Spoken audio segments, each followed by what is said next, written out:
नमस्कार. आज आपण गणपती बाप्पाला आवडणारे मोदक बनवणार आहोत. हे मोदक आपण बीट आणि खोबऱ्याच्या किसापासून बनवणार आहोत. हे मोदक चवीला खूप छान लागतात. हे मोदक अगदी अर्ध्या तासात तयार होतात. तर ते कसे बनवायचे ते आज आपण पाहूयात.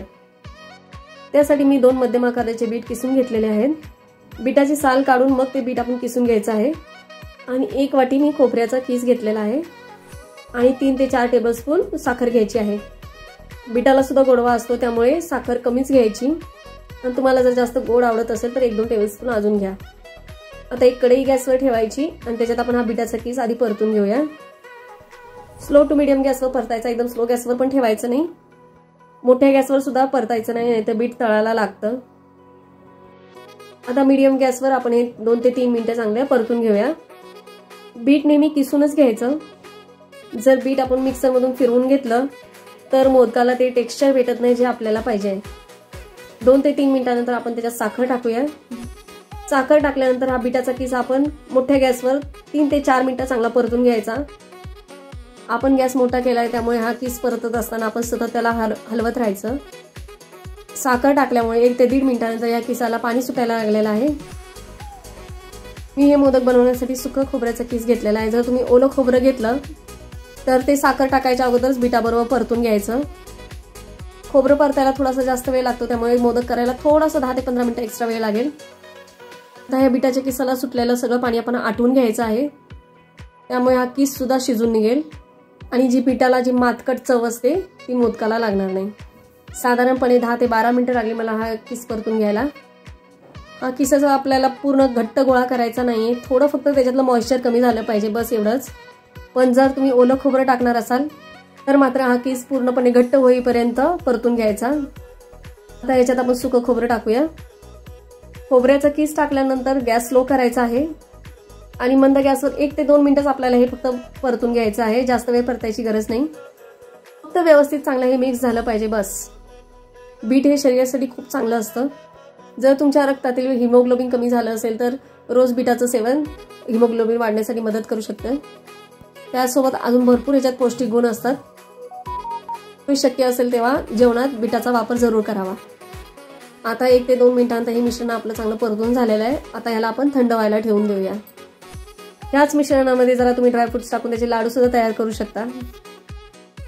मुलांना किंवा घरातल्या इतर सदस्यांना जर हे बीटरूट आवडत नसेल तर अशा प्रकारे वेगवेगळे पदार्थ बनवून तुम्ही देऊ शकता. आता ह्याच्यात आपण थोडीशी वेलची पावडर टाकणार आहे. पूर्णपणे ऑप्शनल आहे, जर तुम्हाला आवडत नसेल तर नका टाकू. आणि थोडंसं चवीपुरतं मीठ टाकायचं. गोडाच्या पदार्थात मीठ टाकल्यामुळे त्या पदार्थाची चव आणखी वाढते. आता मीठ आणि वेलची पावडर आता आपण चांगली व्यवस्थित मिसळून घेऊया. आपलं थंड झालेलं आहे. आता ह्यात आपण 1 चमचा घरातील ताजी साई टाकणार आहोत.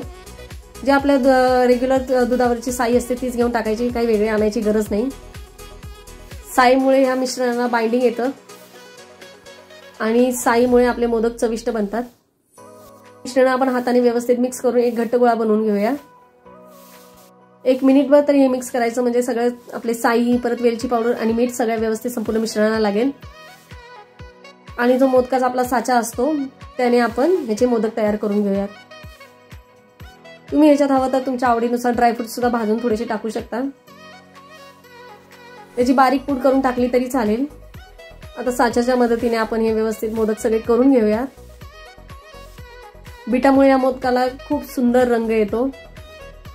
बघा किती छान रंग आलेला आहे या मोदकाला. त्याचा रंग बघूनच मुलं आवडीने हे मोदक खाऊ लागतात.